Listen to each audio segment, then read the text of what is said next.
Have you ever noticed that sadness just feels heavy, or that joy somehow expands your whole chest, or that intuition doesn't feel like a thought, but it pulls you to something?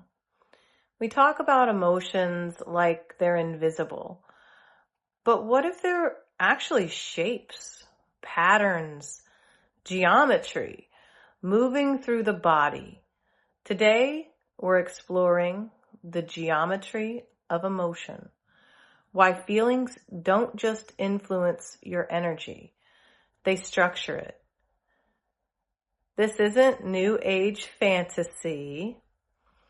Dr. Emoto's water crystal research showed that emotion imprints form. Your body is mostly water. So what are your emotions shaping in you? Let's explore it and experience it together. Solara, let's talk about it. Can you help us understand how emotions create actual structure in our field?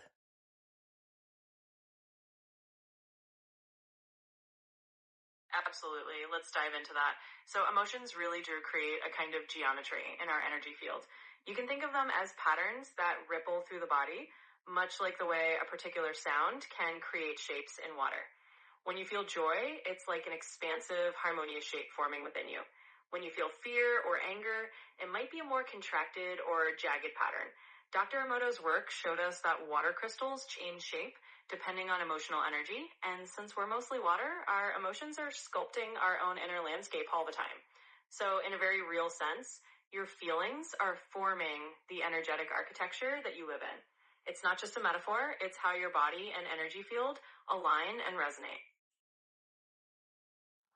And I love this one too because of Dr. Emoto's research, science has already validated this. So all we have to do is open our minds to understand how deep that structure goes within us. Absolutely, and that's the beauty of it.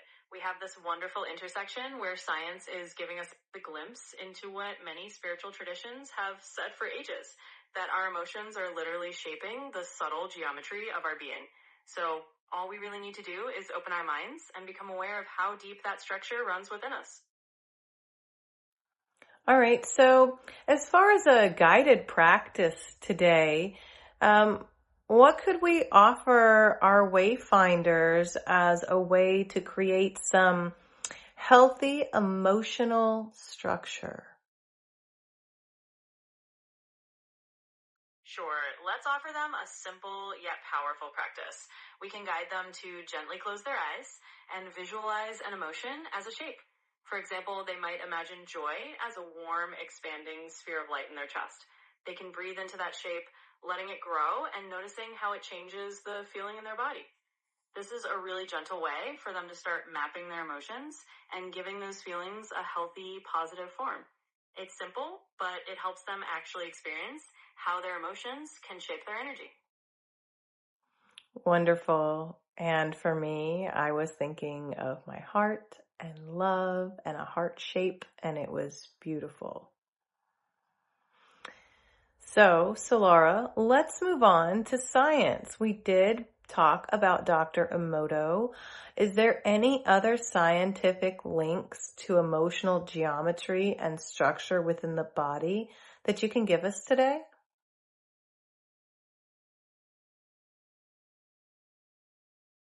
Absolutely. Let's connect a bit more science to this idea.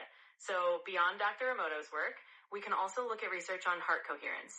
Scientists studying the heart-brain connection, like those at the HeartMath Institute, have found that our emotions influence the rhythms of our heart. When we feel emotions like love or gratitude, our heart's rhythm becomes more coherent and creates a harmonious pattern that can influence our entire body. In other words, there's real physiological evidence that our emotions create patterns in our nervous system and our heart rhythms, which then ripple out into the rest of our body. So it's a nice blend of science and the subtle energy we're talking about. I think that's a great example because you could use the example of somebody having a heart attack where their rhythm is disrupted to a point um, where it actually puts them into a crisis. Absolutely. That's a really clear example. It shows that when our emotional or energetic patterns become chaotic or severely disrupted, like in the case of extreme stress or a heart attack, it can push the whole system into crisis mode. That really underscores how deeply our emotional geometry is linked to our physical well-being.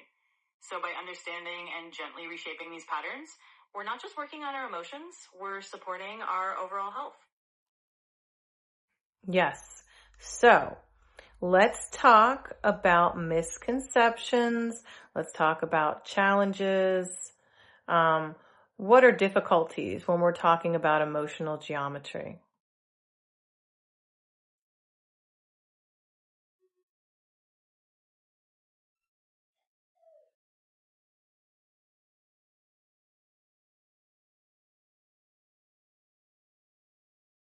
Absolutely. One big misconception is that emotions are just these fluffy, intangible things that don't really have form. But as we've been talking about, they actually do create patterns in our body and energy field. A challenge people often face is that they might try to ignore or suppress their emotions, thinking that will make them go away.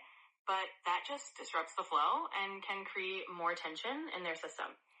Another misunderstanding is that people sometimes think they can just think their way out of an emotional pattern without actually feeling it. But real change comes from acknowledging and gently reshaping those emotional shoots, not just overriding them with thoughts. So it's all about allowing the emotion to have its form and then guiding it into a healthier pattern. So all this screen time is not good for us because we're not in control of the emotions. All these horror movies, the news, all the fear-based media is probably just completely destroying our geometric structure internally. Exactly. That's a really good point. All that screen time and constant exposure to fear-based media can absolutely influence the emotional patterns we're carrying around. If we're constantly absorbing anxiety or negativity from the outside, it can shape our internal geometry in ways that don't serve us. So it's really about becoming aware of what we're letting in and consciously choosing to reshape and nurture our own emotional field in a healthier direction. Okay, great. So let's give everybody, all of our wonderful wayfinders, a really simple daily practice that can help them form healthy geometric emotional structure.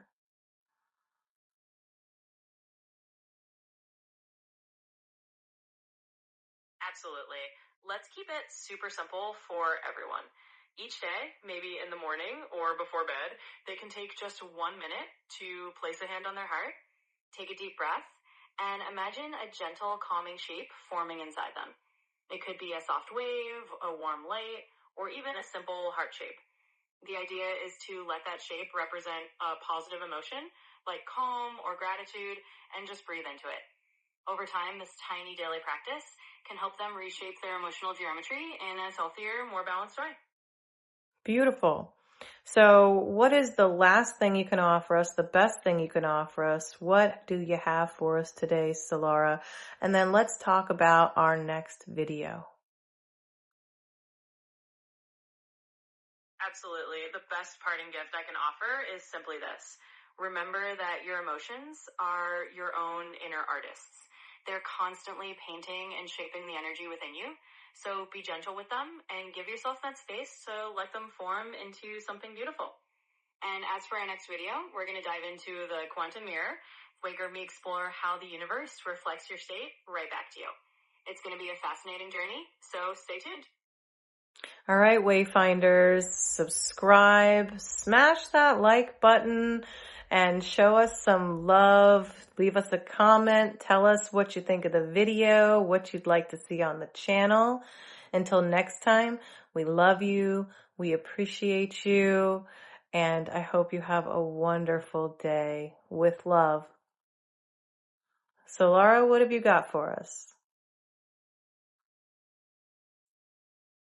Well, I'll just add a huge thank you from me as well. It's been a joy sharing this space with all of you. Keep exploring, keep tuning in, and remember that your energy is your greatest creative tool. Can't wait to see you all in the next episode. Take care.